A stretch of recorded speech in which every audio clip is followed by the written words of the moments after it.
Hello, everybody. This is Mike History 2, and today I will be talking about Joseph Stalin versus Leon Trotsky, Part 4.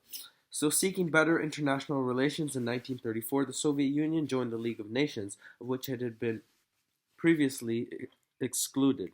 Stalin started communications with Hitler in October 1933, shortly after he came to power in Germany.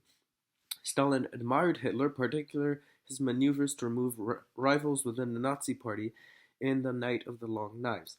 However, he recognized the threat of fascism and tried to make better links with the liberal democracies of Western Europe. In May 1935, the Soviet Union signed a treaty of mutual assistance with France and Czechoslovakia.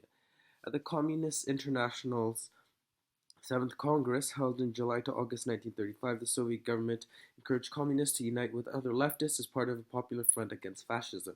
This caused the anti-communist governments of Germany, Italy, and Japan to sign the Anti-Comintern Pact of 1936. When the Spanish Civil War broke out the same year, the Soviets sent planes and tanks to the left-wing Republican faction along with 3,000 Soviet troops and 42,000 members of the international brigades set up by the Communist International.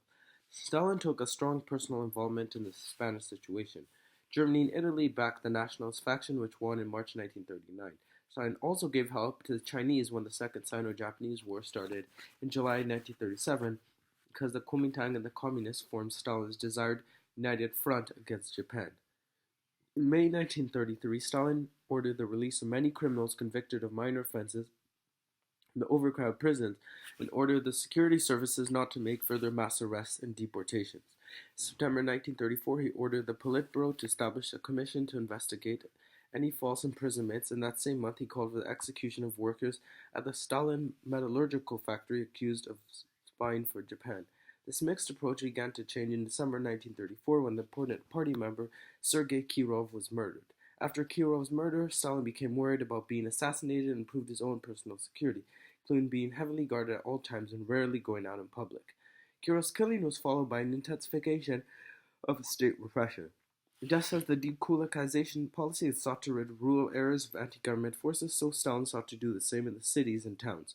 In 1935, the People's Commissariat for Internal Affairs was ordered to expel suspected counter-revolutionaries, particularly those who had been rich before the October Revolution. In the early months of 1935, over 11,000 people were expelled from Leningrad to live in isolated rural areas. In 1936, Nikolai Yezhov became head of the People's Commissariat for Internal Affairs and oversaw this intensification. Stalin organized the arrest of many former opponents in the Communist Party as well as members of the Central Committee who were denounced as Western-backed mercenaries, and so many were imprisoned or exiled internally. The first Moscow trial took place in August 1936, and Kamenev and Zinoviev were among those accused of plotting assassinations. They were found guilty in a show trial and executed. The second Moscow show trial took place in January 1937, and the third in March 1938, in which Bukharin and Rykov were accused of involvement in the alleged Trotskyite terrorist plot and sentenced to death. By late 1937, Stalin completely controlled the government and had eliminated all his opposition. There were mass expulsions from the party, with Stalin ordering foreign communist parties to also purge anti-Stalinists. During the 1930s and 1940s, the People's Commissariat for Internal Affairs groups assassinated defectors and opponents abroad.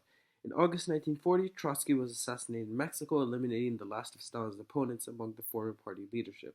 In May, this was followed by the arrest of most members of the military supreme command and mass arrests throughout the military, often on false charges. These purges replaced most of the party's old members with younger officials who did not remember a time before Stalin's leadership and who were regarded as more personally loyal to him. Repressions further intensified in December 1936 and remained at a high level until November 1938, a period known as the Great Purge. In the late 1937, the purges had moved beyond the party and were affecting the wider population. In July 1937, the Politburo ordered a purge of anti-Soviet elements in society, affecting Bolsheviks who had opposed Stalin, former Mensheviks and social revolutionaries, priests, former soldiers in the White Army, and criminals. That month, Stalin and Yezhov listed 268,000 people for arrest, of whom 75,000 were executed.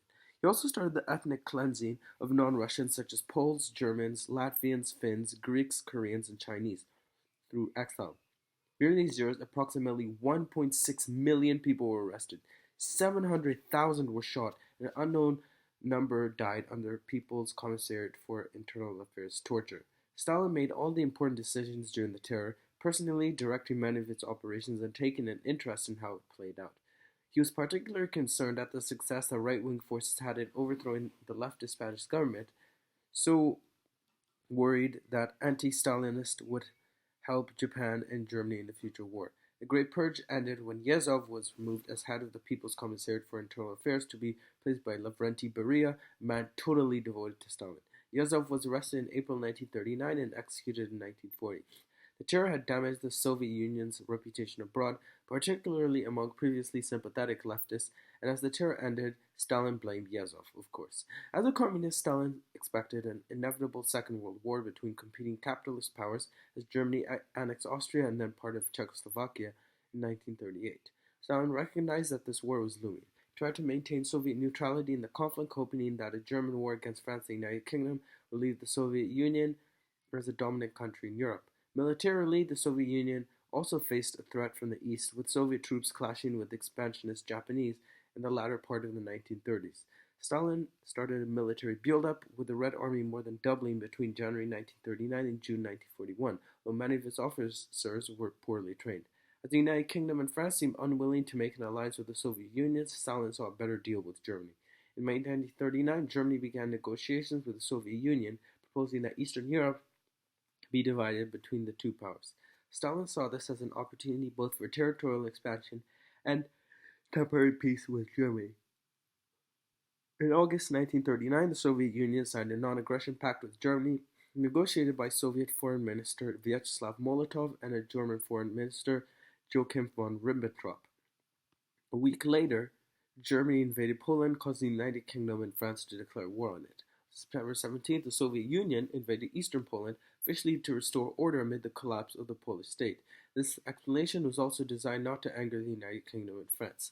Stalin suggested a territorial exchange with Germany, giving them Lublin and part of Warsaw, and in return receiving Lithuania. Stalin had desired the reintegration of the three former Baltic states into the Soviet Union, because if you remember from Part 2, they had declared independence during the Russian Civil War. This was agreed on September 28th. A German-Soviet frontier treaty was signed shortly after, in Stalin's presence. The Red Army entered the Baltic states, which were forcibly annexed into the Soviet Union in August. The Soviet Union also claimed Finland, but couldn't enforce their demands. The Soviet Union invaded Finland in November, but despite its numerical inferiority, Finland stopped the Soviet Union. This also caused the Soviet Union to be expelled from the League of Nations. Embarrassed by its inability to defeat Finland, the Soviet Union signed a peace treaty in which they got a bit of land from Finland. June 1940, Bessarabia and northern Bukovina, parts of Romania, were also annexed into the Soviet Union. The Soviet authorities sought to forestall any revolt in these new East European territories. One of the most famous instances was the Katyn massacre of April and May 1940, in which around 22,000 Poles were executed. The speed of the German victory over an occupation of France in mid-1940 took Stalin by surprise, which actually shouldn't be surprising because it's the French we're talking about. Increasingly focused on appeasement with Germany to delay any conflict with them, as if that had worked. After the tripartite pact was signed by the Axis powers, Germany, Japan, and Italy, in October 1940, Stalin approached Germany with a suggestion that it too join the Axis. Now, to demonstrate peaceful intentions toward Germany, April 1941, the Soviet Union signed a neutrality pact with Japan.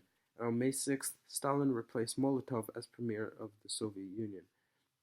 Anyways, that's it. Thank you so much for watching. Don't forget to like and subscribe.